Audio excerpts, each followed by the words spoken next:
ഭൂമിയിലെ ഏറ്റവും താഴ്ചയുള്ളൊരു ഭാഗം. സമുദ്രനിരപ്പിൽ നിന്നും 11 കിലോമീറ്റർ താഴെ മറിയാന ട്രെഞ്ച്. അവിടെ 6 പേർ മാത്രം അവശേഷിക്കുന്ന ഒരു റെസ്ക്യൂ മിഷൻ.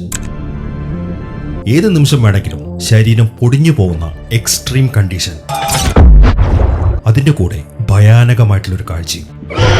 ഹായ് ഗൈസ്, എല്ലാവർക്കും നമസ്കാരം.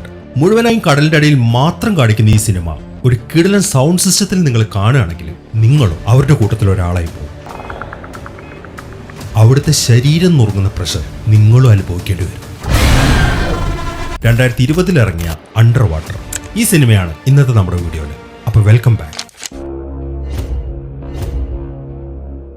വർഷം 2050. ആദ്യം കാണിക്കുന്നത് കടലിനടിയിലെ ഒരു കമാൻഡ് ആൻഡ് കൺട്രോൾ സ്റ്റേഷനാണ്, കെപ്ലർ സ്റ്റേഷൻ. 316 ആൾക്കാരാണ് ഈ സ്റ്റേഷനിൽ വർക്ക് ചെയ്യുന്നത്.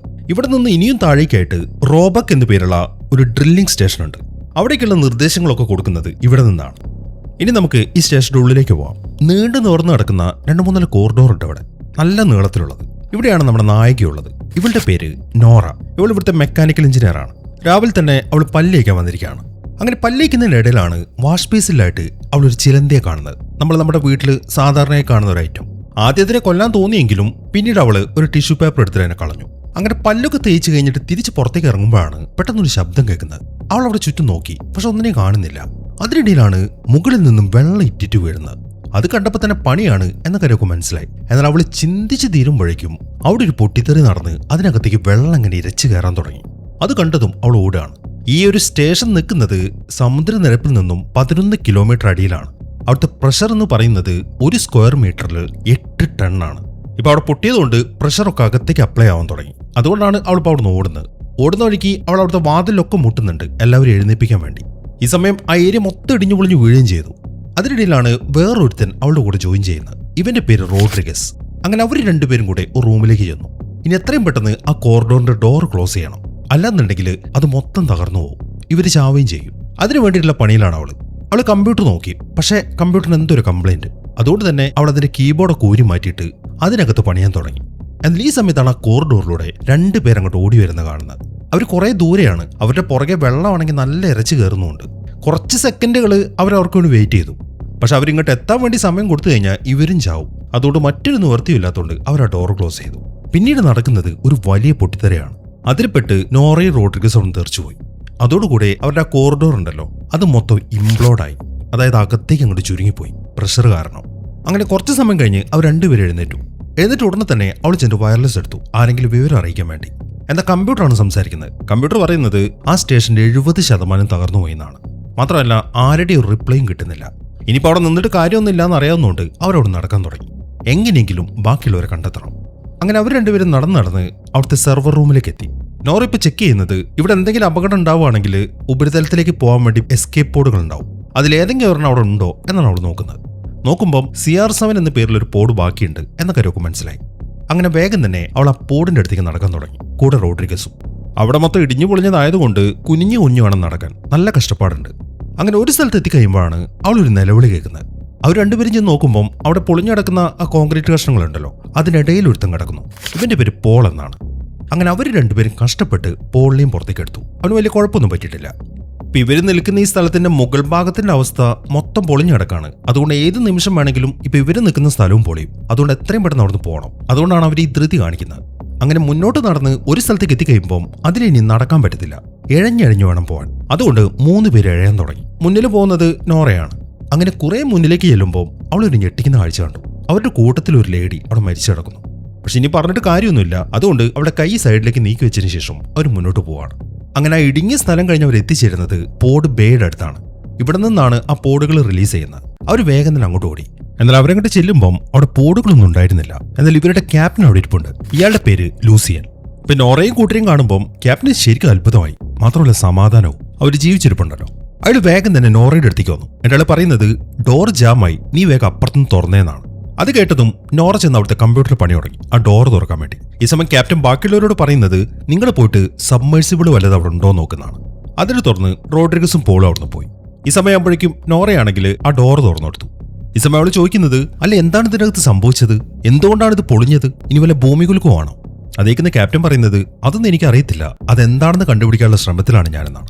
ഈ സമയം അവൾ അടുത്ത ചോദ്യം ചോദിച്ചു, അല്ല എന്തുകൊണ്ടാണ് നിങ്ങൾ ഇവിടുന്ന് പോകാതിരുന്നത്? ഇവിടെ ഇഷ്ടംപോലെ പോടുകൾ ഉണ്ടായിരുന്നല്ലോ, നിങ്ങൾക്കൊരു ഫാമിലിയൊക്കെ ഉള്ളതല്ലേ, ബാക്കിയുള്ളവരുടെ കൂടെ നിങ്ങൾക്ക് പോയിക്കൂടായിരുന്നു? അതേക്കുമ്പം എല്ലാ ക്യാപ്റ്റന്മാരും അങ്ങനെയാണ് ചെയ്യുന്നത്, പക്ഷെ അതുപോലെ ഒരു ക്യാപ്റ്റൻ അല്ല ഞാൻ. ആദ്യം ഇവിടെയുള്ള എല്ലാവരും രക്ഷപ്പെടട്ടെ, എന്നിട്ടേ ഞാൻ ഇവിടുന്ന് രക്ഷപ്പെടുത്തുള്ളൂ എന്നാണ് ക്യാപ്റ്റൻ പറയുന്നത്. അത്രയും പറഞ്ഞതിന് ശേഷം അയാൾ ടോർച്ച് അടിച്ച് അവളുടെ കണ്ണുകളൊക്കെ പരിശോധിച്ചു, അവളുടെ മനോനില വല്ലതും തെറ്റിയിട്ടുണ്ടോന്ന്. കാരണം അതുപോലെ വെപ്രാളം പിടിച്ചിട്ടാണ് അവൾ അയാളോട് സംസാരിക്കുന്നത്. പക്ഷെ അയാൾ ചെക്ക് ചെയ്യുമ്പോൾ അവൾക്ക് മാനസികമായിട്ട് കുഴപ്പമൊന്നും പറ്റിയിട്ടില്ല. അങ്ങനെ പോളും റോഡ്രിഗസും ഇപ്പോൾ അവിടുത്തെ കൺട്രോൾ റൂമിലേക്ക് എത്തി. എന്നിട്ട് അവർ അവിടുന്ന് ക്യാപ്റ്റനെ വിളിച്ചു. അപ്പോൾ അവർ സംസാരിക്കുന്നത് മാത്രമേ കേൾക്കത്തുള്ളൂ. സബ്മേഴ്സിബിൾ ഒന്നും ഇവിടെ ഇല്ല എന്ന കാര്യം അവർ അറിയിച്ചു. അതേക്കുന്ന ക്യാപ്റ്റൻ പറയുന്നത് അങ്ങനെയാണെങ്കിൽ നോറ അങ്ങോട്ട് അയക്കാമെന്നാണ്. അതിന് തുറന്ന് നോറ ഇപ്പോൾ ആ കൺട്രോൾ റൂമിലേക്ക് എത്തി. ആ കൺട്രോൾ റൂമിനകത്ത് വേറെ 2 ആൾക്കാരും കൂടെ ഉണ്ട്. ഇതിൽ ഈ ലേഡിയുടെ പേര് എമിലി, മറ്റവന്റെ പേര് ലിയാം. ഇവർ കപ്പിളാണ്. അങ്ങനെ എല്ലാവരും ഇപ്പോൾ സ്റ്റേഷനിലേക്ക് എത്തി. നോറ വേഗം തന്നെ കമ്പ്യൂട്ടർ ചെക്ക് ചെയ്ത് എന്താണ് ഇപ്പോൾ അവിടുത്തെ കണ്ടീഷൻ എന്നൊക്കെ നോക്കുകയാണ്. അതെല്ലാം പരിശോധിച്ച് കഴിയുമ്പോൾ അവർക്ക് മനസ്സിലാവുന്നത് നേരത്തെ പറഞ്ഞ പോലെ തന്നെ ഈ ഒരു സ്റ്റേഷൻ 70% തകർന്നുപോയി. ഇതിനൊരു കോർ ഉണ്ട്, അത് വെച്ചിട്ടാണ് ഇത് പ്രവർത്തിക്കുന്നത്. അത് മൊത്തത്തിൽ അൺസ്റ്റേബിൾ ആയിരിക്കാണ്, അതിനി ഓണാക്കാനും പറ്റത്തില്ല. ചുരുക്കി പറഞ്ഞു കഴിഞ്ഞാൽ അരമണിക്കൂറിനകം ഇവരിതിനകത്ത് രക്ഷപ്പെടണം. ഇല്ലാന്നുണ്ടെങ്കിൽ ഈ സ്റ്റേഷൻ മൊത്തം തകർന്ന് ഇവരെല്ലാവരും പീസായി പോകും. ഇതാണ് ഇപ്പൊ അവരുടെ കണ്ടീഷൻ. അവൾ ആ കാര്യങ്ങളൊക്കെ പറഞ്ഞു കഴിയുമ്പോൾ ക്യാപ്റ്റൻ എല്ലാവരും അടുത്തേക്ക് വിളിച്ചു. അയാൾ പറയുന്നത് ഇപ്പൊ ഈ സ്റ്റേഷനിലെ അവസ്ഥ എല്ലാവർക്കും മനസ്സിലായി കാണുമല്ലോ, പോഡുകളും ഇല്ല, സബ്മേഴ്സിബിൾസും ഇല്ല. അരമണിക്കൂറിൽ കൂടുതൽ ഇതിനകത്ത് നിൽക്കാനും പറ്റത്തില്ല. പക്ഷെ നമുക്ക് രക്ഷപ്പെട്ടല്ലേ പറ്റൂ. അതുകൊണ്ട് ഒരു കാര്യം ചെയ്യാം, നേരെ നമുക്ക് റോബക്സ് സ്റ്റേഷനിലേക്ക് പോവാം. അവിടെ പോഡുകൾ ഉണ്ടാവുമല്ലോ, അത് ഉപയോഗിച്ച് നമുക്ക് രക്ഷപ്പെടുകയും ചെയ്യാം. റോബക്സ് സ്റ്റേഷനിലേക്ക് അയാൾ പോവാന്ന് പറയുമ്പോൾ നോറയ്ക്ക് ശരിക്കും ചിരി വന്നു. എന്ത് മണ്ടത്തരമാണ് ക്യാപ്റ്റൻ ഈ പറയുന്നത്? റോബക്സ് സ്റ്റേഷനിലേക്ക് പോവേ, ഇവിടുന്ന് 1.5 കിലോമീറ്റർ ദൂരമുണ്ട് അങ്ങോട്ട്. ഈ ഒരു അവസ്ഥയിൽ എങ്ങനെ നമ്മൾ അങ്ങോട്ടേക്ക് എത്താൻ പറ്റും നോറ, നമുക്ക് നടന്നു പോവാം എന്നും പറഞ്ഞ അയാൾ ഒരു മാപ്പ് കാണിച്ചു കൊടുത്ത് അത് എക്സ്പ്ലെയിൻ ചെയ്യാൻ തുടങ്ങി. നമ്മുടെ കാർഗോ ലിഫ്റ്റ് ഉപയോഗിച്ചിട്ട് നമുക്ക് നേരെ കടലിന്റെ അടിത്തട്ടിലേക്ക് എത്താൻ പറ്റും. എന്നിട്ട് അവിടുത്തെ ആക്സസ് ടണലിലൂടെ നമുക്ക് നമ്മുടെ മിഡ് സ്റ്റേഷനിലേക്ക് എത്താം. അവിടെ എത്തിക്കഴിഞ്ഞാൽ നമുക്ക് നമ്മുടെ സ്യൂട്ടുകളും കാര്യങ്ങളൊക്കെ ഒന്ന് റീസെറ്റ് ചെയ്യുകയും ചെയ്യാം. അതിനുശേഷം പിന്നെ അവിടെ നടന്നു കഴിഞ്ഞാൽ റോബക്സ് സ്റ്റേഷനിലേക്കും എത്താം. ക്യാപ്റ്റൻ പറഞ്ഞു നിർത്തി. അത്രയും കാര്യങ്ങളൊക്കെ ക്യാപ്റ്റൻ പറഞ്ഞു കഴിയുമ്പം പലരും പലതരം പ്രശ്നങ്ങളൊക്കെ ചൂണ്ടിക്കാണിച്ചു. അതിലൊന്ന്, ഈ മിഡ് സ്റ്റേഷനിൽ നിന്നും റോബക്സ് സ്റ്റേഷനിലേക്ക് നടന്നാണ് പോകേണ്ടത്. അതും ഇവരുടെ സ്യൂട്ടിലാണെങ്കിൽ ഓക്സിജൻ തീരെ കുറവാണ്. ഇതുവരെ അങ്ങനെ ആരും ചെയ്തിട്ടുമില്ല, അത് പണിയാവത്തില്ലേ? രണ്ടാമത്തെ പ്രശ്നം, ഇത്രയും സമയം ഡൈവ് ചെയ്യുന്നതിന് എല്ലാവർക്കും എക്സ്പീരിയൻസ് ഇല്ല. ഇത്രയൊക്കെ അവർ പറഞ്ഞെങ്കിലും ക്യാപ്റ്റൻ ഒരൊറ്റ ചോദ്യം ചോദിച്ചപ്പോൾ പിന്നെ ആർക്കും ഒരു മിണ്ടാട്ടുമില്ല. ഇതല്ലാതെ വേറെന്തെങ്കിലും മാർഗം ആർക്കെങ്കിലും പറയാനുണ്ടോന്ന്. എന്നാൽ ഈ സമയത്താണ് റോഡ്രിഗസിനൊരു സംശയം. അവനത് ആ മാപ്പിൽ ചൂണ്ടിക്കാണിച്ചു. ഷെപ്പേർഡ് സ്റ്റേഷൻ എന്നാണ് അതിന്റെ പേര്. നമ്മൾ പോകുന്ന വഴിക്കല്ലേ നമ്മുടെ പഴയ ഷെപ്പേർഡ് സ്റ്റേഷൻ? അവിടെ എന്തെങ്കിലും ഉണ്ടാവുമോ, നമുക്ക് ആവശ്യമുള്ളത് വല്ലതും? ഇല്ല, ഷെപ്പേർഡ് സ്റ്റേഷനൊക്കെ എന്നേ ഉപേക്ഷിച്ചതാണ്, അതിനകത്ത് നമുക്ക് ആവശ്യമുള്ള ഒന്നും ഉണ്ടാവത്തില്ല എന്നാണ് ക്യാപ്റ്റൻ പറയുന്നത്. അങ്ങനെ ആ ഡിസ്കഷനൊക്കെ ശേഷം അവർ നടന്നു പോകാൻ തന്നെ തീരുമാനിച്ചു. അതിനിടയിലാണ് ലിയാം ഒരു ശബ്ദം അവർക്ക് കേൾപ്പിച്ചു കൊടുക്കുന്നത്. ഇതാ ഡ്രിൽ സ്റ്റേഷനിൽ നിന്നും അവർക്ക് അവസാനമായിട്ട് കിട്ടിയ ട്രാൻസ്മിഷനാണ്. എല്ലാവരും ആ ശബ്ദം തന്നെ ശ്രദ്ധിച്ചു. അതിൽ കുറെ ആൾക്കാരുടെ നിലവിളിയാണ് കേൾക്കുന്നത്. മാത്രമല്ല എന്തോ ഒരു അലർച്ചയും കേൾക്കാം, ഏതൊരു ഭീകര ജീവിയുടേതുപോലെ. അതെന്താണെന്ന് മാത്രം അവർക്ക് മനസ്സിലായില്ല. എങ്കിലും പോകുന്ന വഴിക്ക് എന്തോ ഒരു വലിയ പ്രതിസന്ധി അവർക്ക് നേരിടാനുണ്ട് എന്ന കാര്യം ഉറപ്പായി. അങ്ങനെ ഉടനെ തന്നെ എല്ലാവരും സ്യൂട്ടുകൾ വെച്ചിരിക്കുന്ന റൂമിലേക്ക് നടന്നു. ആ സ്യൂട്ടുകളൊക്കെ ധരിക്കാൻ തുടങ്ങി. നല്ല വെയിറ്റുള്ള ടൈപ്പ് സ്യൂട്ടുകളാണ്. അങ്ങനെ സ്യൂട്ടുകളൊക്കെ ധരിച്ചതിന് ശേഷം അവരവിടെ നടക്കാൻ തുടങ്ങി. പോകുന്ന വഴിക്ക് നമ്മുടെ പോളും ലിയാമും ചെന്ന് ഓരോരോ തോക്കുകൾ എടുത്തു. അവർ ആ വോയിസിൽ എന്തോ ജീവിയുടെ ശബ്ദം കേട്ടാണല്ലോ, അതുകൊണ്ട് എന്തായാലും അവർക്ക് ഈ തോക്കുകൾ ഉപകാരപ്പെടും. അങ്ങനെ എല്ലാവരും നേരെ പോകുന്നത് അവരുടെ കാർഗോ ലിഫ്റ്റിന്റെ അടുത്തേക്കാണ്. ഇതിൽ കയറി നിന്നിട്ടാണ് അവർക്ക് നേരെ താഴേക്ക് പോകേണ്ടത്. അങ്ങനെ അതിപ്പോൾ മുകളിലേക്ക് പൊങ്ങി വന്നു. ഇതെല്ലാം കാണുമ്പോൾ എമിലിക്ക് ശരിക്കും പേടിയാവാൻ തുടങ്ങി. കാരണം ഇതുപോലത്തെ പണിക്കൊന്നും അവൾ ഇതിനു മുമ്പ് പോയിട്ടില്ല. അത് മനസ്സിലായതുകൊണ്ട് തന്നെ ലിയാം ഓരോന്നൊക്കെ പറഞ്ഞിട്ട് അവൾ സമാധാനിപ്പിക്കുകയാണ്. നീ ഒന്നോടും പേടിക്കണ്ട, നിന്റെ കൂടെ കട്ടയ്ക്ക് ഞാൻ ഉണ്ടാവും പറഞ്ഞിട്ട്. അങ്ങനെ 6 പേരും ആ ലിഫ്റ്റിലേക്ക് കയറി. അതിനുശേഷം അവരെല്ലാവരും താഴെ വെള്ളത്തിലേക്ക് ഇറങ്ങാണ്. എന്നാൽ താഴെ വെള്ളത്തിലേക്ക് പോകും തോറും പ്രഷർ കൂടാൻ തുടങ്ങി. ഈ സമയത്താണ് റോഡ്രിഗസിന് ഒരു പണി കിട്ടുന്നത്. അവന്റെ സ്യൂട്ടിന്റെ ഹെൽമെറ്റ് കംപ്ലൈന്റ് ആയിരുന്നു.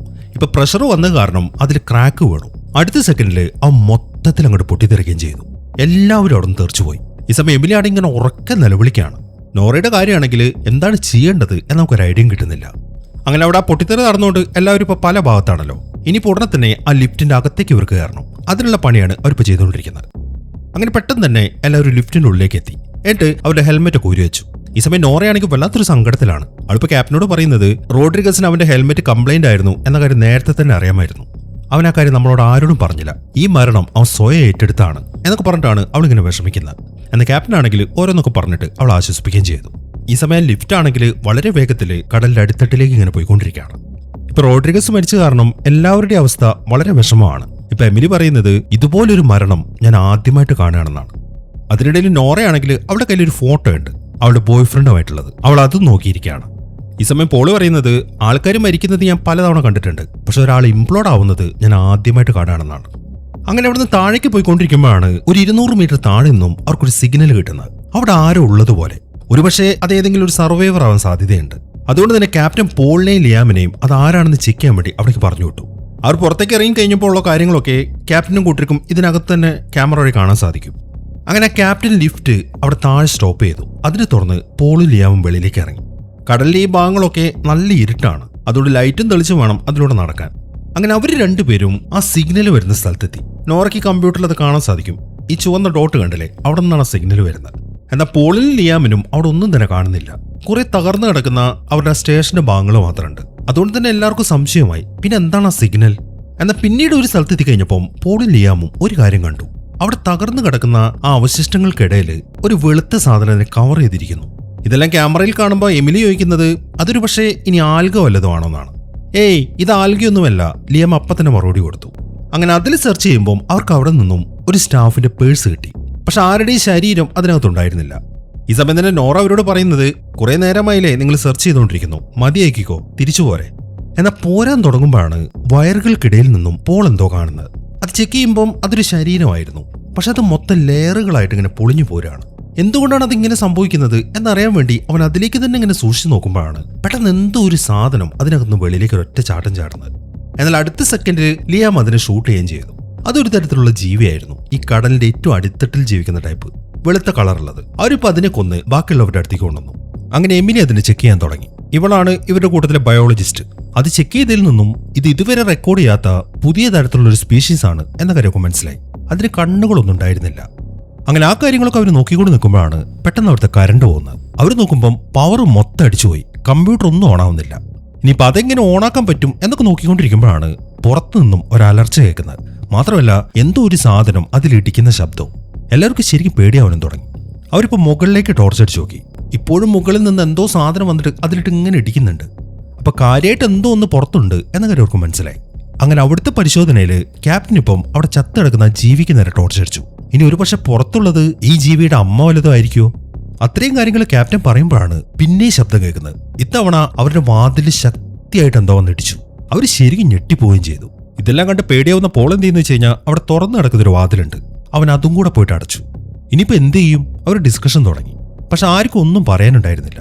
അതിനിടയിലാണ് അവരൊരു കാര്യം കാണുന്നത്. മുകളിലായിട്ടൊരു ഗ്ലാസ് ഉണ്ട്, ചെറിയൊരു ഗ്ലാസ്. അതിലെ നോക്കിക്കഴിഞ്ഞാൽ പുറത്തുള്ള കാര്യങ്ങളൊക്കെ കാണാൻ പറ്റും. ഇപ്പൊ എല്ലാവരും ആ ഗ്ലാസ്സിലൂടെ പുറത്തേക്ക് നോക്കുകയാണ്. എന്നാൽ പെട്ടെന്നാണ് ഒരു കടൽ ജീവി വന്നിട്ട് ആ ഗ്ലാസ്സിലിട്ടിടിക്കുന്നത്. ഒറ്റ സെക്കൻഡോട് തന്നെ അത് അവിടുന്ന് പോവുകയും ചെയ്തു. പക്ഷെ അത് എന്ത് തരം ജീവിയാണ് എന്നവർക്ക് മനസ്സിലാവുന്നില്ല.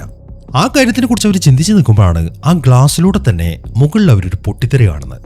ആ കെപ്ലർ എന്ന് പറയുന്ന സ്റ്റേഷൻ ഉണ്ടല്ലോ, അതിപ്പോ പൂർണ്ണമായിട്ട് തകർന്നു വരികയാണ്. ഇനിയിപ്പോൾ അതിന്റെ അവശിഷ്ടങ്ങളൊക്കെ താഴേക്ക് വന്ന് വീഴും. അതിനു മുമ്പ് ഇവർക്ക് അവിടെ നിന്ന് രക്ഷപ്പെട്ടേ പറ്റൂ. ഇപ്പൊ അവർ നിൽക്കുന്ന ലിഫ്റ്റ് ആണെങ്കിൽ വളരെ വേഗത്തിൽ താഴേക്ക് പതിച്ചുകൊണ്ടിരിക്കുകയാണ്. ഇപ്പൊ ആ ലിഫ്റ്റ് താഴേക്ക് ചെന്ന് പതിക്കുന്നതിന് മുമ്പ് അവരതിൽ നിന്ന് പുറത്തേക്ക് ഇറങ്ങിയിട്ടില്ല എന്നുണ്ടെങ്കിൽ എല്ലാവരും മരിച്ചു പോകും. അതുകൊണ്ട് എല്ലാവരും വേഗം തന്നെ ഹെൽമെറ്റ് എടുത്തു വെച്ചു. എന്നിട്ട് ഡോറും തുറന്ന് വെളിയിലേക്ക് ഇറങ്ങി. അതോടുകൂടെ അവരുടെ ആ ലിഫ്റ്റ് വന്നിട്ട് താഴേക്ക് പതിക്കുകയും ചെയ്തു. അങ്ങനെ വെളിയിലേക്ക് ഇറങ്ങി ഉടനെ തന്നെ എല്ലാവരും ഓടാൻ തുടങ്ങി. മുകളിൽ നിന്നും ആ അവശിഷ്ടങ്ങളൊക്കെ നല്ല വേഗതയിൽ താഴേക്ക് വന്ന് പതിക്കുന്നുണ്ട്. അതിന്റെ ഇടയിൽ എങ്ങാനും പെട്ട് കഴിഞ്ഞാൽ അപ്പം എല്ലാവരുടെയും പണി തീരും. അതുകൊണ്ട് വളരെ കഷ്ടപ്പെട്ടാണ് അതിന്റെ ഇടയിൽ കൂടെ അവരവിടുന്ന് ഓടുന്നത്. അങ്ങനെ കുറെ ഓടി എങ്ങനെയൊക്കെയോ അവരൊരു കമ്പാർട്ട്മെന്റിന്റെ അകത്തേക്ക് കയറി. അതിനകത്തേക്ക് കയറി കഴിയുമ്പോഴാണ് ഒരു കാര്യം അവർക്ക് മനസ്സിലാവുന്നത്. ലിയാമിനൊരു പണി കിട്ടി. അവന്റെ സ്യൂട്ട് ഉണ്ടല്ലോ, അതിന്റെ ഓക്സിജൻ കമ്പാർട്ട്മെന്റിന് ഒരു ഡാമേജ് പറ്റി. ഇനിയിപ്പോൾ അത് ശരിയാക്കാതെ അവനെയും കൊണ്ട് വെളിയിലേക്ക് ഇറങ്ങാൻ പറ്റത്തില്ല. ഇനിയിപ്പോൾ അധിക സമയം അവിടെ നിന്നിട്ട് കാര്യമില്ല എന്ന കാര്യം അവർക്കറിയാം. അതുകൊണ്ട് തന്നെ അവർ വേഗം അവിടുത്തെ ടണലിലൂടെ ഈ കാർഗോസ് ഒക്കെ മാറ്റുന്നൊരു വണ്ടി ഉണ്ട് അവിടെ, അതിൽ കയറി അടുത്ത സ്റ്റേഷനിലേക്ക് പോവാണ്. അങ്ങനെ കുറെ ദൂരം പോയി ഒരു സ്ഥലത്തെത്തി കഴിഞ്ഞപ്പം അവർ വണ്ടി നിർത്തി. ഇനി മുന്നോട്ട് വണ്ടി പോകത്തില്ല, അവിടെ മൊത്തം വെള്ളം കയറി കിടക്കാണ്. അവർക്ക് അതിൽ നീന്തിയേ പോകാൻ പറ്റുള്ളൂ. അതുകൊണ്ട് അവർ വണ്ടി നിർത്തി അവിടെ നിന്ന് ഇറങ്ങി. അവർ ഇത്രയും നേരം സഞ്ചരിച്ചു വന്നപ്പോഴൊക്കെ ആ ജീവി വന്ന് മുകളിലിടിക്കുന്ന ശബ്ദം കേൾക്കുന്നുണ്ട്.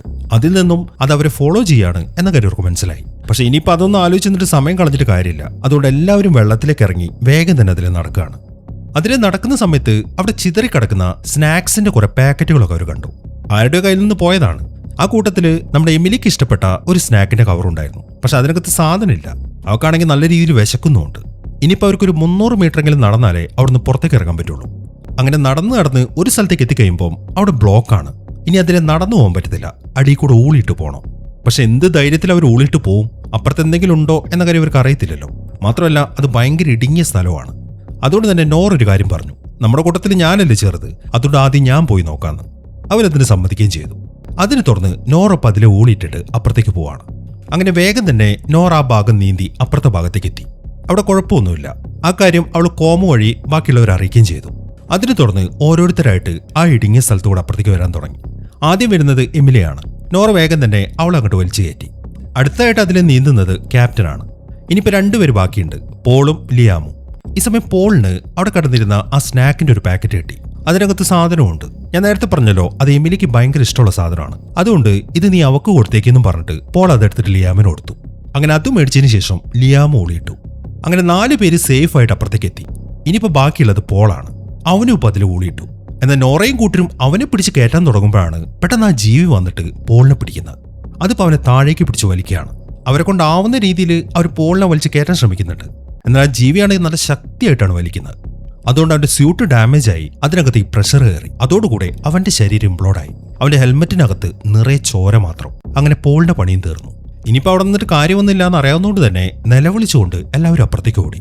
അങ്ങനെ കുറച്ച് സമയം കഴിഞ്ഞു. എല്ലാവരും ഇപ്പം ആ മിഡ്വേ സ്റ്റേഷനിലേക്ക് എത്തി.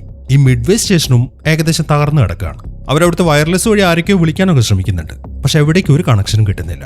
അങ്ങനെ അവിടെ ഇരുന്നുകൊണ്ട് തന്നെ ലിയാം ഒന്ന് പുറത്തേക്ക് നോക്കി. ഇവരുടെ ആ കൂറ്റൻ ഡ്രില്ല് അവിടെ തകർന്നു കിടക്കുന്നുണ്ട്. 6000 ടൺ ഭാരമുണ്ട് അതിന്. എന്ത് സാധനമാണ് ഇത്രയും വലിയൊരു ഡ്രില്ല് തകർത്ത് കളയുന്നത് എന്ന് എത്ര ആലോചിച്ചിട്ടും അവർക്ക് രത്തും പിടിയും കിട്ടുന്നില്ല. ഈ സമയം എമിലി പറയുന്നത്, ഇതിനെല്ലാം കാരണക്കാർ നമ്മൾ തന്നെയാണ്. നമ്മൾ ഒരിക്കലും ഈ കടലിന്റെ അടിഭാഗം ഡ്രില്ല് ചെയ്യാൻ പാടില്ലായിരുന്നു. നമ്മൾ അങ്ങനെ ചെയ്തതുകൊണ്ട് ഈ കടലിൽ തന്നെ നമുക്ക് പണി തന്നാണ് എന്നാണ് അവള് പറയുന്നത്. ഈ സമയത്താണ് ക്യാപ്റ്റൻ അവിടുത്തെ ഒരു ഗ്ലാസ് ശ്രദ്ധിക്കുന്നത്. അതിലും ക്രാക്ക് വീണിട്ടുണ്ട്. അപ്പൊ ഇനി അധിക സമയം അവർക്ക് ഇവിടെയും തുടരാൻ പറ്റത്തില്ല എന്ന കാര്യം മനസ്സിലായി. പക്ഷെ പ്രശ്നം എന്താണെന്ന് വെച്ച് കഴിഞ്ഞാൽ ലിയാമിന്റെ സ്യൂട്ടിലെ ആ ഓക്സിജന്റെ കാര്യം കംപ്ലൈന്റ് ആയിരിക്കുകയാണ്. അതുകൊണ്ട് അത് ശരിയാക്കണം, അല്ലാതെ അവനെയും കൊണ്ട് പുറത്തു പോകാൻ പറ്റത്തില്ല. അങ്ങനെ വേഗം തന്നെ അവർ അവന്റെ സ്യൂട്ട് ശരിയാക്കാനുള്ള പണി തുടങ്ങി. പക്ഷെ ആ സ്യൂട്ട് ശരിയാക്കാൻ പറ്റുന്ന ഒരു അവസ്ഥയിലായിരുന്നില്ല. അപ്പൊ അവൻ പറയുന്നത്, ഇനിയിപ്പോൾ നിങ്ങൾ എന്നെ നോക്കണ്ട, എങ്ങനെയെങ്കിലും നിങ്ങൾ രക്ഷപ്പെടാൻ നോക്കുന്നതാണ്. പക്ഷെ നോർ അത് സമ്മതിക്കുന്നില്ല. നിന്നെയും കൊണ്ടേ ഞങ്ങൾ ഇവിടുന്ന് പോവും എന്നാണ് അവള് പറയുന്നത്. അങ്ങനെ വേഗം തന്നെ അവർ ആ സ്റ്റേഷന്റെ വെളിയിലേക്ക് ഇറങ്ങി. ഇപ്പൊ ഓക്സിജൻ കംപ്ലൈന്റ് ആയതുകൊണ്ട് ലിയാമിന് അങ്ങനെ പഴയതുപോലെ ശ്വാസം എടുക്കാൻ പറ്റുന്നില്ല. അതുകൊണ്ട് അവനെ താങ്ങി പിടിച്ചിട്ടാണ് ബാക്കിയുള്ളവർ നടക്കുന്നത്. അങ്ങനെ നടന്ന് ഒരു സ്ഥലത്ത് എത്തിക്കഴിയുമ്പോൾ നോർ അവിടേക്ക് ഇങ്ങനെ ടോർച്ച് അടിച്ചു നോക്കി. പക്ഷെ അവർ പേടിക്കുന്ന പോലെ ഒന്നിനെ അവിടെ കാണുന്നില്ല. അതുകൊണ്ട് അവൾ മുന്നോട്ട് നടന്നു. ഇപ്പൊ നോറ നടക്കുമ്പോൾ അവൾക്ക് മുന്നിലായിട്ട് കാണുന്ന ചുവന്ന കളറുള്ള ഒരു സാധനം കണ്ടില്ലേ? ഇതൊരു മാർക്കറാണ്. 21 എന്ന് എഴുതിയിരിക്കുന്നത്. ഈ മാർക്കർ നോക്കിയിട്ടാണ് അവർക്ക് മുന്നോട്ട് പോകേണ്ടത്. അങ്ങനെ വരുമ്പം അവർക്ക് ആ റോബക്ക് എന്ന സ്റ്റേഷനിലേക്ക് എത്താൻ പറ്റും. മാർക്കർ 0-ലാണ് ഈ റോബക്ക് എന്ന സ്റ്റേഷനുള്ളത്. നോറയ്ക്കാണെങ്കിൽ നല്ല പേടിയുണ്ട്. ഒന്നാമത്തെ കാരണം ആ ജീവിയാണ്. അതെന്താണ് സംഭവം എന്ന് അവർക്ക് ഇതുവരെ മനസ്സിലായിട്ടില്ല. അതിനെ മര്യാദയ്ക്ക് അവരൊന്നും നേരിട്ട് കണ്ടതുപോലുമില്ല. അതുകൊണ്ട് അവിടെ ഇവിടെയൊക്കെ ടോർച്ചടിച്ച് നോക്കിയിട്ടാണ് അവൾ മുന്നോട്ട് നടക്കുന്നത്. എന്നാൽ പെട്ടെന്നാണ് ആ ജീവി അവരുടെ മുന്നിലേക്ക് വരുന്നത്. ഒരു മിന്നായം പോലെ അവൾ അതിനെ കണ്ടു. നല്ല വേഗതയിലാണ് അത് അവിടുന്ന് മൂവ് ആയത്. അവൾ ശരിക്കും പേടിച്ചുപോയി. പക്ഷെ പിന്നീട് എവിടെ നോക്കിയിട്ടും ആ ജീവിയെ കാണുന്നുമില്ല. പക്ഷെ അത് ആ പരിസരത്ത് തന്നെ ഉണ്ട് എന്ന കാര്യം അവർക്ക് മനസ്സിലായി. അതുകൊണ്ട് അവർ വേഗം തന്നെ ഹെൽമെറ്റിലെ ലൈറ്റ് ഒക്കെ ഓഫ് ചെയ്തു. അതിനുശേഷം അവരുടെ ഹെൽമെറ്റിലെ ഇൻഫ്രാറെഡ് വിഷൻ ഓണാക്കി. ഇനിയിപ്പോൾ അതുവഴി ഹെൽമെറ്റിലെ സ്ക്രീനിൽ അവർക്ക് പരസ്പരം കാണാം. അങ്ങനെ ആ IR ഓണാക്കി മുന്നോട്ട് നടക്കുമ്പോഴാണ് പെട്ടെന്ന് ആ ജീവി നോറയുടെ പുറകെ വരുന്നത്. എന്നാൽ അവൾ തിരിഞ്ഞു നോക്കുമ്പോഴേക്കും അത് അവിടുന്ന് പോവുകയും ചെയ്തു. ഈ സമയത്താണ് മറ്റൊരു കാര്യം സംഭവിക്കുന്നത്. ലിയാമിനെ കാണുന്നില്ല. അവർ നോക്കുമ്പോൾ കുറച്ച് അപ്പുറത്തായിട്ട് ആ ജീവി ലിയാമിനെയും പിടിച്ച് കുറെ ഉള്ളിലേക്ക് പോവാണ്. അത് കണ്ടതും നോറ വേഗം അങ്ങോട്ട് ഓടി. അവിടെ നല്ലൊരു ഇടുങ്ങിയ ഭാഗമുണ്ട്. അതിന്റെ ഇടയിലേക്കാണ് ജീവി പോയിരിക്കുന്നത്. അങ്ങനെ ഒരു 3 പേര് ഓടി ഒരു സ്ഥലത്തേക്ക് എത്തുമ്പോൾ അതിനിടയിലോട്ട് നോക്കി കഴിഞ്ഞാൽ ലിയാം അവിടെ കിടക്കുന്ന കാണാം. അതുകൊണ്ട് ബാക്കിയുള്ളവർ അവിടെ നിർത്തി ക്യാപ്റ്റൻ ഇപ്പോൾ ലിയാമിന്റെ അടുത്തേക്ക് നടന്നു. അയാൾ നോക്കുമ്പോൾ ലിയാമിന് കുഴപ്പമൊന്നും പറ്റിയിട്ടില്ല. അങ്ങനെ ക്യാപ്റ്റൻ വേഗം തന്നെ ലിയാമിനെ എഴുന്നേപ്പിച്ചു. ഈ ക്യാപ്റ്റന്റെ കാലിലായിട്ട് റോപ്പ് കെട്ടിയിട്ടുണ്ട്. അത് വലിച്ചുകൊണ്ടാണ് അയാൾ ഇപ്പം അതിൽ ഇഴഞ്ഞു വരുന്നത്. എന്നാൽ പെട്ടെന്നാണ് ആ ജീവി വന്നിട്ട് ആ റോപ്പിൽ പിടിച്ചു വലിക്കുന്നത്. അതിനെ തുറന്ന് ക്യാപ്റ്റൻ അവിടെ നിന്ന് തെറിച്ചുപോയി. ആ ജീവി ഇപ്പം ക്യാപ്റ്റനെ മുകളിലേക്കാണ് കൊണ്ടുവന്നത്. ഈ സമയം മുകളിലായിട്ട് ആ സ്റ്റേഷന്റെ ഒരു ഭാഗം കിടക്കുന്നുണ്ട്. അതിന്റെ അടുത്തേക്ക് എത്തിക്കഴിഞ്ഞപ്പോൾ ക്യാപ്റ്റൻ ഇപ്പോൾ അതിൽ കയറി പിടിച്ചു. അങ്ങനെ കുറച്ച് സമയം കഴിഞ്ഞ് നോറ അങ്ങോട്ട് എത്തി. അവളിപ്പോൾ ക്യാപ്റ്റനെ അവിടെ നിന്ന് രക്ഷിക്കാൻ ശ്രമിക്കുകയാണ്. ക്യാപ്റ്റൻ ഇപ്പം ആ സാധനത്തിന്റെ താഴെയായിട്ടാണ് തൂങ്ങിക്കിടക്കുന്നത്. അവളിപ്പം അയാളെ പിടിച്ച് വലിക്കാൻ തുടങ്ങി. ഈ സമയത്താണ് പുറകിൽ നിന്ന് എന്തൊരു ശബ്ദം കേൾക്കുന്നത്. അവൾ അങ്ങോട്ട് ടോർച്ചടിച്ച് നോക്കുമ്പോൾ ആ ജീവി അവിടെ നിൽക്കുന്നു. അതിപ്പോൾ അവളുടെ അടുത്തേക്ക് വന്നു. നോറയ്ക്കാണെങ്കിൽ എന്ത് ചെയ്യണമെന്ന് അറിയത്തില്ല. ഈ സമയത്താണ് അവൾ ആ ജീവിയെ വ്യക്തമായിട്ട് കാണുന്നത്. ഒരു ഭീകര രൂപം. അതിപ്പോൾ അവളുടെ അടുത്തേക്ക് വന്ന് അതിന് വലിയ വായ തുറന്നു. എന്നിട്ട് അവളുടെ ഹെൽമെറ്റിൽ കയറി കടിക്കുകയാണ്. എന്നാൽ ഈ സമയത്താണ് ക്യാപ്റ്റൻ മുകളിലേക്ക് കയറി വരുന്നത്. അയാൾ ആ ജീവിയെ പിടിച്ചിടിക്കാൻ തുടങ്ങി. എന്നാൽ അത് കണ്ടതും ആ ജീവി ഇപ്പൊ ക്യാപ്റ്റനെയും പിടിച്ചുകൊണ്ട് മുകളിലേക്ക് പോവാണ്. പക്ഷെ അയാളുടെ കയ്യിലുള്ള ആ റോപ്പ് ഉണ്ടല്ലോ, നോറ ഇപ്പൊ ആ റോപ്പിൽ ചാടി പിടിച്ചു. അതുകൊണ്ട് അവരുടെ കൂടെ നോറയും ഇപ്പൊ മുകളിലേക്ക് പോയി. എന്നാൽ നല്ല വേഗതയിലാണ് അത് മുകളിലേക്ക് പോകുന്നത്. ഇത്രയും വേഗതയിൽ പോകുന്നതുകൊണ്ട് തന്നെ പ്രഷറിന് മാറ്റം വരും. അത് അപകടമാണ് എന്ന കാര്യം ക്യാപ്റ്റന് അറിയാം. ക്യാപ്റ്റൻ എന്തായാലും രക്ഷപ്പെടാൻ പറ്റത്തില്ല. ഇപ്പൊ നോറയും കൂടെ തന്റെ കൂടെ വന്നു കഴിഞ്ഞാൽ അവളും പൊട്ടിത്തെറിക്കും എന്ന കാര്യമൊക്കെ മനസ്സിലായി. അതുകൊണ്ട് അയാളിപ്പോ നോറയെ വിടിയിക്കുകയാണ്. അതിനെ തുറന്ന് അവൾ നേരെ താഴേക്ക് പോയി. ക്യാപ്റ്റനാണെങ്കിൽ മുകളിലേക്കും. അങ്ങനെ കുറച്ച് മുകളിലേക്ക് എത്തിക്കഴിയുമ്പോൾ ക്യാപ്റ്റൻ പൊട്ടിത്തെറിച്ചു. വലിയൊരു പൊട്ടിത്തെറിയായിരുന്നു അത്. നോറയാണെങ്കിൽ താഴേക്ക് വീഴുകയും ചെയ്തു. അങ്ങനെ കുറച്ച് സമയം കഴിഞ്ഞു. നോറ ഇപ്പോൾ എഴുന്നേറ്റു. അവളിപ്പോൾ വേറെ ഏതോ ഒരു ഭാഗത്താണ് വന്ന് വീണിരിക്കുന്നത്. അവിടെ കൂടെ ഉണ്ടായിരുന്ന ലിയാമും എമിലിയും ആ പരിസരത്തൊന്നുമില്ല. അങ്ങനെ അവൾ അവിടെ നിന്ന് എഴുന്നേറ്റ് നോക്കുമ്പോഴാണ് പെട്ടെന്ന് നീരാളിയെ പോലെ ഒരു ജീവി അവിടെ കാണുന്നത്. നല്ല വലിയൊരെണ്ണം. അതിന് കണ്ടതും അവൾ അവിടുന്ന് പേടിച്ചോടി. അങ്ങനെ അതിൽ ഓടി അവൾ എത്തിച്ചേരുന്നത് ആ ഷെപ്പേഡ് എന്ന് പറഞ്ഞ സ്റ്റേഷനിലാണ്. ഇതാണ് ആ അബാൻഡൻ ചെയ്ത സ്റ്റേഷൻ. അവളിപ്പോൾ ഒന്നും നോക്കാതെ അതിനുള്ളിലേക്ക് കയറി. ആ സ്റ്റേഷനിലേക്ക് കയറിയതിന് ശേഷം കുറച്ച് സമയം അവൾ റെസ്റ്റ് എടുത്തു. തീരെ വയ്യ അവക്ക്. നന്നായിട്ട് തണുത്ത് വിറയ്ക്കുന്നുമുണ്ട്. മാത്രമല്ല കൂടെയുള്ളവർ മരിച്ചുപോയ വിഷമോ. ഇനി ബാക്കിയുള്ളത് എമിലിയും ലിയാമും ആണ്. അവരെവിടെയാണ് എന്ന് നോറയ്ക്ക് ഒരു ഐഡിയയും ഇല്ല. ലിയാമിന്റെ സ്യൂട്ടിനാണെങ്കിൽ കംപ്ലൈന്റും. ഇനി അവനെങ്ങാനും മരിച്ചു കാണോ, തനിക്കിനി രക്ഷപ്പെടാൻ പറ്റില്ലേ എന്നിങ്ങനെയുള്ള ചിന്തകൾ കൂടെ അവളെ വല്ലാണ്ട് അലട്ടുന്നുണ്ട്. അങ്ങനെ ഒന്ന് സെറ്റായതിനു ശേഷം അവൾ അവിടുത്തെ വയർലെസ് വഴി ബാക്കിയുള്ളവരോട് സംസാരിക്കാൻ തുടങ്ങി. എമിലി, ലിയാം, നിങ്ങൾ എന്നെ കേൾക്കുന്നുണ്ടോ? എനിക്ക് കുഴപ്പമൊന്നുമില്ല. ഞാൻ നമ്മുടെ പഴയ ആ ഷെപ്പേർഡ് സ്റ്റേഷനിലുണ്ട്. രക്ഷപ്പെടാൻ ഇതിനകത്ത് പോടുകളൊന്നുമില്ല. പക്ഷെ ഇവിടെ ശ്വസിക്കാൻ പറ്റും. നിങ്ങൾ എവിടെയാണ്? ഞാൻ പറയുന്നത് നിങ്ങൾ കേൾക്കുന്നുണ്ടോ? പക്ഷെ എവിടെ നിന്നും ഒരു റിപ്ലൈ ഒക്കെ കിട്ടുന്നില്ല. അങ്ങനെ കുറച്ചു നേരം ആ വയർലെസ്സും പിടിച്ചിരുന്നതിന് ശേഷം അവൾ അവിടുത്തെ ഒരു ഷെൽഫ് തുറന്നു. അത് ഇവരുടെ ക്യാപ്റ്റന്റെ ഷെൽഫായിരുന്നു. പുള്ളിയുടെ ഒരു യൂണിഫോം അവിടെ ഉണ്ട്. അതിലൊരു ID കാർഡും. ആ പോക്കറ്റ് തപ്പി നോക്കുമ്പോൾ അവൾക്കൊരു കാർഡ് കിട്ടി. അത് ക്യാപ്റ്റന്റെ മകളുടെ കാർഡായിരുന്നു. അവൾ 14 വയസ്സുള്ളപ്പോൾ മരിച്ചു. അത് കാണുമ്പോൾ നോറയ്ക്ക് ഭയങ്കര സങ്കടമായി. മകള് മരിച്ച വിവരം ക്യാപ്റ്റൻ ആരോടും പറഞ്ഞിട്ടുണ്ടായിരുന്നില്ല. അതറിയാതെ നോറ മകളെ കുറെ കളിയാക്കി സംസാരിക്കുകയും ചെയ്തിട്ടുണ്ട്. അതുകൊണ്ടാണ് അവൾക്ക് ഇത്രയും വിഷമം. അങ്ങനെ അവൾ ആ കാർഡ് തിരിച്ച് പോക്കറ്റിലേക്ക് തന്നെ വെച്ചു. ആ ഷെൽഫിനകത്ത് ഒരു മാപ്പ് കാണാം. റോബക് സ്റ്റേഷന്റെ സ്ഥാനവും അതിൽ മാർക്ക് ചെയ്തിട്ടുണ്ട്. അതിലേക്കൊന്ന് നോക്കിയതിന് ശേഷം അവൾ ആ ഷെൽഫ് അടച്ചു. ഇനിയിപ്പോൾ അടുത്തായിട്ട് അവൾക്ക് ചെയ്യാനുള്ളത് അവളുടെ സ്യൂട്ട് ശരിയാക്കണം. അതും കംപ്ലൈന്റ് ആണ്. പക്ഷെ അത് ശരിയാക്കാൻ പറ്റുമെന്ന് തോന്നുന്നില്ല. അതുകൊണ്ട് തന്നെ അവൾക്ക് ശരിക്കും ഭ്രാന്തും പിടിച്ചു. എന്നാൽ ഈ സമയത്താണ് അവിടെ ഒരു അറയിലായിട്ട് ഒരു സ്യൂട്ട് അവൾ കാണുന്നത്. ഒരു മഞ്ഞ സ്യൂട്ട്. അതെടുക്കാം എന്നവൾ തീരുമാനിച്ചു. പക്ഷെ പുറത്താ ജീവിയുണ്ട്. അതുകൊണ്ട് ആയുധം എന്തെങ്കിലും വേണം. അവിടെ പരിശോധിക്കുമ്പോൾ ഒരു കിടിലൻ തോക്ക് അവൾക്ക് കിട്ടി. 2 ഉണ്ടയാണ് അതിലുള്ളത്. മിസൈല് പോലത്തെ 2 അങ്ങനെ എല്ലാം സെറ്റാക്കിയതിന് ശേഷം അവൾ ആ മഞ്ഞ സ്യൂട്ടും തോക്കും എടുത്തിട്ട് അവിടെ നിന്ന് ഇറങ്ങി. എമിലിയെയും ലിയാമിനെയും നോക്കിയാണ് അവൾ മുന്നോട്ട് നടക്കുന്നത്. കോമിലൂടെ അവൾ അവർ വിളിക്കുന്നുമുണ്ട്. പക്ഷെ റിപ്ലൈ ഒന്നുമില്ല. എന്നാൽ ഒരു സ്ഥലത്തേക്ക് എത്തുമ്പോൾ കോമിലൂടെ അവൾ എമിലിയുടെ ശബ്ദം കേട്ടു. അവൾ എന്തൊക്കെയോ പിച്ചുമ്പയും പറയാണ്. അങ്ങനെ അവിടേക്ക് നടന്ന് പരിശോധിക്കുമ്പോൾ കുറെ ദൂരെയായിട്ട് നോറ എമിലിയെ കണ്ടു. ലിയാം അവിടെ താഴെ കിടപ്പുണ്ട്. അങ്ങനെ നോറ വേഗം തന്നെ എമിലിയുടെ അടുത്തേക്ക് എത്തി. എന്നിട്ട് അവളെ പിടിക്കുമ്പോൾ ആ ജീവിയാണെന്ന് വിചാരിച്ച് ആദ്യം എമിലി ഒന്ന് പേടിച്ചു. പക്ഷെ അത് നോറയാണെന്ന് മനസ്സിലായി കഴിഞ്ഞപ്പം എമിലിക്ക് ആശ്വാസമായി. പിന്നീട് നോറ ലിയാമിനെ നോക്കുമ്പോൾ അവനും കുഴപ്പമൊന്നുമില്ല. പക്ഷെ അവന് എഴുന്നേറ്റ് നടക്കാൻ പറ്റത്തില്ല. അതുകൊണ്ട് നോറയും എമിലിയും അവനെ വലിച്ചരിച്ചുകൊണ്ടാണ് ആ റോബക് എന്ന സ്റ്റേഷനിലേക്ക് നടക്കുന്നത്. ഇപ്പോൾ ഓക്സിജൻ തീരെ കുറവായതുകൊണ്ട് രണ്ടുപേർക്കും അതിൻ്റെതായിട്ടുള്ള പ്രശ്നങ്ങളുണ്ട്. അതുകൊണ്ട് ബോധം പോകാതിരിക്കാൻ വേണ്ടി അവരുടെ പേഴ്സണൽ കാര്യങ്ങളൊക്കെ സംസാരിച്ചുകൊണ്ടാണ് അവരതിൽ നടക്കുന്നത്. ഈ നോറയുടെ കല്യാണം ഉറപ്പിച്ചായിരുന്നു. രണ്ടുപേരും ഒരേ ഫീൽഡിലുള്ളവർ. രണ്ടുപേരുടെ ഇഷ്ടപ്പെട്ട വിനോദം ഡൈവിംഗ് ആയിരുന്നു. ഒരു ദിവസം അവൻ നമുക്ക് ഡൈവ് ചെയ്യാൻ പോകാമെന്ന് ചോദിച്ചിട്ട് നോറയെ വിളിച്ചു. പക്ഷെ നല്ല ക്ഷീണിച്ചിരിക്കുന്ന സമയമായതുകൊണ്ട് നോറയ്ക്ക് പോകാൻ പറ്റിയില്ല. അങ്ങനെ അവൻ ഒറ്റയ്ക്ക് പോയി. പിന്നീട് ഒരിക്കലും അവൻ ആരും കണ്ടിട്ടില്ല. നോറയെ എപ്പോഴും അലട്ടുന്ന പ്രശ്നങ്ങളിൽ ഒന്നിതാണ്. അങ്ങനെ അതൊക്കെ സംസാരിച്ച് കുറച്ച് സമയം കൂടെ മുന്നോട്ട് നടന്നു കഴിയുമ്പോൾ അവരിപ്പോൾ റോബക് എന്ന സ്റ്റേഷനിലേക്ക് എത്തി. അത് അത്യാവശ്യം നല്ല വലിയൊരു സെറ്റപ്പാണ്. അത് കണ്ടപ്പോൾ തന്നെ അവർക്ക് ശരിക്കും ആശ്വാസമായി. ഇനി ഇവിടുത്തെ എസ്കേപ്പ് ബോർഡ് ഉപയോഗിച്ചിട്ട് അവിടുന്ന് രക്ഷപ്പെടാമല്ലോ.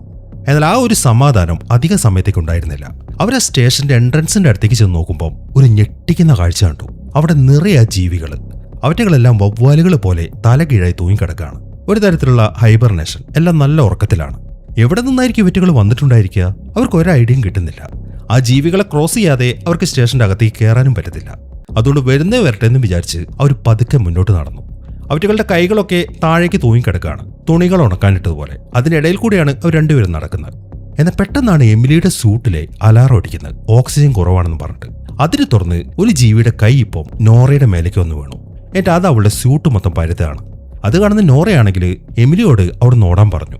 പക്ഷെ അവൾ പോകുന്നില്ല. ഈ സമയമാകുമ്പോഴേക്കും ആ ജീവിയാണെങ്കിൽ നോറയെ വിട്ടു. ആ ഒരു സമാധാനത്തിൽ അവൾ മുന്നോട്ട് നടക്കുമ്പോഴാണ് പെട്ടെന്ന് ജീവി അവളെ പൊക്കിയെടുക്കുന്നത്. അത് കണ്ടതും എമിലി ലിയാമിനെ കൊണ്ട് അവിടെ ഓടി. ഈ സമയം ജീവിയാണെങ്കിൽ നോറയെ ഇങ്ങനെ വലിച്ചു വാരി നിലത്തിട്ട് അടിച്ചുകൊണ്ടിരിക്കുകയാണ്. അങ്ങനെ കുറെ നേരം അടിച്ചതിന് ശേഷം ആ ജീവി പാളം മൊത്തത്തിൽ അങ്ങോട്ട് വിഴുങ്ങി. അതിന്റെ ശരീരത്തിന്റെ 3/4 ഭാഗവും അതിന് വായയാണ്. ഈ സമുദ്രത്തിന്റെ ഒരുപാട് ആഴങ്ങളിൽ ജീവിക്കുന്ന ജീവികളുടെ വായ വലുതായിരിക്കും. അതിന് കാരണം സമുദ്രത്തിന്റെ അടിത്തട്ടില് ഇരയൊന്നും ഉണ്ടാവത്തില്ല. വല്ലപ്പോഴും ഒക്കെ ആയിരിക്കും അവിടുത്തെ ജീവികൾക്ക് ഇര കിട്ടുന്നത്. അങ്ങനെ വരുമ്പോൾ ഒറ്റയടിക്ക് എല്ലാത്തിനെയും കൂടെ വിഴുങ്ങാനുള്ള രീതിയിലാണ് അവറ്റകളുടെ ശരീരം പരിണമിച്ചിരിക്കുന്നത്. അതാണ് വായയ്ക്ക് ഇത്രയും വലുപ്പം. അങ്ങനെ ആ ജീവി നോറയെ വിഴുങ്ങിക്കഴിയുമ്പോൾ അവൾ എന്ത് ചെയ്യുന്നു വെച്ച് കഴിഞ്ഞാൽ അവളുടെ കയ്യിൽ തോക്കുണ്ടല്ലോ, അതിന്റെ വയറ്റിൽ വെച്ചിട്ട് അവൾ ആ തോക്ക് പൊട്ടിച്ചു. അതോടുകൂടെ ആ ജീവി ചത്തുകയും ചെയ്തു. അങ്ങനെ ആ തുള വലുതാക്കി നോറ ഇപ്പൊ ആ ജീവിയുടെ വയറ്റിൽ നിന്ന് പുറത്തേക്ക് ഇറങ്ങി. എന്നാൽ ഈ സമയമാകുമ്പോഴേക്കും മറ്റ് ജീവികളൊക്കെ എഴുന്നേറ്റു. അത് കണ്ടതും നോറ മറ്റേ ലോഡ് ചെയ്തു. എന്നാൽ പെട്ടെന്ന് ആ ജീവികളൊക്കെ സൈലന്റ് ആയി. മാത്രമല്ല അവറ്റകൾ കൂട്ടത്തോടെ ആരും എടുത്ത് പൊക്കിയതുപോലെ മുകളിലേക്ക് പോയി. നോറയ്ക്കാണെങ്കിൽ ഒന്നും മനസ്സിലായില്ല. എന്നാൽ അങ്ങ് ദൂരെ നിന്നും എന്തോ വലിയൊരു സാധനം അങ്ങോട്ട് വരുന്നുണ്ട് എന്ന കാര്യമൊക്കെ മനസ്സിലായി. പക്ഷെ ക്ലിയർ ആവുന്നില്ല. അതെന്താണെന്ന് അറിയാൻ വേണ്ടി അവൾ അങ്ങോട്ട് ഷൂട്ട് ചെയ്തു. ആ ഒരു ചെറിയ പ്രകാശത്തില് അവള് കണ്ട കാഴ്ച രക്തം ഉറഞ്ഞു പോകുന്ന പോലത്തെ ആയിരുന്നു. ഒരു ഭീമൻ മോൺസ്റ്റർ നിറയെ ടെന്റക്കിളൊക്കെ ആയിട്ട്. അതിന് കണ്ടതും നോറ അവിടുന്ന് ഓടി. ആ ജീവിയാണെങ്കിൽ പുറകെയും.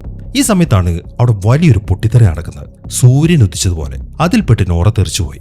പിന്നീട് നോറ കണ്ണു തുറക്കുമ്പോൾ എമിലി വന്നിട്ട് അവളെ പിടിച്ചു. എന്നിട്ട് വേഗം തന്നെ അവൾ ആ സ്റ്റേഷന്റെ അകത്തേക്ക് കയറ്റി അവിടുത്തെ ഡോർ ക്ലോസ് ചെയ്തു. ആ സ്റ്റേഷനകത്ത് ഓക്സിജൻ ഉണ്ട്, എന്നാൽ നോറയുടെ സ്യൂട്ടിനകത്ത് ഓക്സിജൻ ഇല്ല. ഹെൽമെറ്റ് സ്റ്റക്ക് ആയതുകൊണ്ട് എമിലിക്ക് അത് ഊരി മാറ്റാനും പറ്റുന്നില്ല. അതുകൊണ്ട് അവൾ ഒരു സിലിണ്ടർ എടുത്ത് ആ ഹെൽമെറ്റ് തല്ലിപ്പൊട്ടിച്ചു. ഇല്ലായിരുന്നെങ്കിൽ നോറ അപ്പം തന്നെ മരിച്ചു പോകണ്ടായിരുന്നു. ഈ സമയം തന്നെ കുറച്ച് അപ്പുറത്തായിട്ട് ലിയാമ ഇരിപ്പുണ്ട്. അവനും കുഴപ്പമൊന്നുമില്ല, പക്ഷെ നടക്കാൻ വയ്യ. അതുകൊണ്ട് തന്നെ നോറയും എമിലി അവനെ താങ്ങിയെടുത്ത് ആ എസ്കേപ്പ് ബോർഡുള്ള സ്ഥലത്തേക്ക് നടന്നു. എത്രയും പെട്ടെന്ന് ഇവിടെ നിന്ന് പോകണം എന്നൊക്കെ അവിടെ നിന്ന് ഇങ്ങനെ കമ്പ്യൂട്ടറിന്റെ അനൗൺസ്മെന്റ് വരുന്നുണ്ട്. കാരണം ആ സ്റ്റേഷനും ആ ജീവി തകർത്തുകൊണ്ടിരിക്കുകയാണ്. അങ്ങനെ നോറ ഓടിച്ചെന്ന് അവിടുത്തെ കമ്പ്യൂട്ടറിൽ ആ പോഡുകൾ എവിടെയാണുള്ളത് എന്നൊക്കെ ചെക്ക് ചെയ്യാൻ തുടങ്ങി. എന്നാൽ ഈ സമയത്താണ് ആ ഞെട്ടിക്കുന്ന കാഴ്ച അവർ കാണുന്നത്. ആ സ്റ്റേഷന്റെ അടുത്തായിട്ട് ആ മോൺസ്റ്റർ നിൽക്കുന്നു. ആ പൊട്ടിത്തെറിയിൽ അതിനൊന്നും പറ്റിയിട്ടില്ല. ഇനിയിപ്പോൾ അതിനെ നോക്കിയതിന്റെ കാര്യമൊന്നുമില്ല എന്ന കാര്യം അവർക്കറിയാം. അതുകൊണ്ട് അവർ വേഗം തന്നെ ആ പോഡുകളുള്ള സ്ഥലത്തേക്ക് ഓടി. ഈ സമയം പുറത്തുള്ള ജീവിയാണെങ്കിൽ അവിടെ തകർക്കാൻ ശ്രമിച്ചുകൊണ്ടിരിക്കുകയാണ്. അങ്ങനെ നോറയും കൂട്ടരും ആ പോഡുകളുള്ള സ്ഥലത്തേക്ക് എത്തി. നോറ വേഗം ചെന്ന് ആദ്യത്തെ പോഡ് തുറന്നു. അതിന് കുഴപ്പമൊന്നുമില്ല. രണ്ടാമത്തെ തുറന്നപ്പം അതിനും കുഴപ്പമില്ല. ഈ സമയം എമിലി ആണെങ്കിൽ ലിയാമിനെ ആദ്യത്തെ പോഡിലേക്ക് കയറ്റി. അതിനിടയിൽ നോറ മൂന്നാമത്തെ പോഡും തുറന്നു. പക്ഷെ അത് വർക്കിംഗ് കണ്ടീഷൻ അല്ല. ഇനി വേറെ പോഡുകളും ഇല്ല. പക്ഷെ ആ കാര്യം അവൾ ആരോടും പറയുന്നുമില്ല. അങ്ങനെ ലിയാമിനെ ആദ്യത്തെ പോഡിലേക്ക് കയറ്റിയതിനു ശേഷം അതിന്റെ വാതിൽ ക്ലോസ് ചെയ്ത് അവരെ പോഡ് ജെറ്റ് ചെയ്തു. അതിന് തുറന്ന് അത് വളരെ വേഗത്തിൽ ഉപരിതലത്തിലേക്ക് പോയി. രണ്ടാമത്തെ പോഡിൽ നോറ എമിലിയോട് കയറാൻ പറഞ്ഞു. പക്ഷെ അവള് പറയുന്നത് ഞാൻ അവസാനം വരാമെന്നാണ്. എന്നാൽ നോറ സമ്മതിച്ചില്ല. അതിനിടയിലാണ് അപ്പുറത്തെ മൂന്നാമത്തെ പോഡിലുള്ള അലാറം അവള് കേൾക്കുന്നത്. അപ്പൊ അത് കംപ്ലൈന്റ് ആണ് എന്ന കാര്യം എമിലിക്ക് മനസ്സിലായി. അതുകൊണ്ട് തന്നെ എമിലി പോകാൻ കൂട്ടാക്കുന്നില്ല. എന്നാൽ നോറയാണെങ്കിൽ അവളെ വല്ലാണ്ട് നിർബന്ധിച്ചു. നീ ഇവിടെ നിന്നിട്ട് ഒരു കാര്യമില്ല. ഞാനാണെങ്കിൽ എഞ്ചിനീയർ ആയതുകൊണ്ട് ആ പോഡ് എനിക്ക് ശരിയാക്കാൻ പറ്റിക്കും. അതുകൊണ്ട് നീ പോകാൻ നോക്ക്. നോറ അങ്ങനെയൊക്കെ പറയുമ്പോൾ എമിലി സമ്മതിച്ചു. അങ്ങനെ വേഗം തന്നെ എമിലിയെ രണ്ടാമത്തെ പോഡിലേക്ക് കയറ്റി നോറ അതും ഇജക്ട് ചെയ്തു. അതിന് തുറന്ന് ആ പോഡും വേഗം തന്നെ ഉപരിതലത്തിലേക്ക് പോയി. ആ പോഡ് മുകളിലേക്ക് പോകുന്നത് ആ വലിയ ജീവിക്ക് മനസ്സിലായി. ആ വലിയ ജീവിയുടെ ശരീരത്തിലാണ് മറ്റ് ചെറിയ ജീവികളുള്ളത്. അവറ്റുകളും ആ പോഡ് പോകുന്ന സെൻസ് ചെയ്തു. ഈ സമയം തന്നെ നോറയാണെങ്കിൽ അവിടെ തന്നെ ഇരിക്കുകയാണ്. അവക്കിനി ആ പോഡ് ശരിയാക്കാനൊന്നും പറ്റത്തില്ല. തന്റെ മരണം അതാണ് അവൾ കാത്തിരിക്കുന്നത്.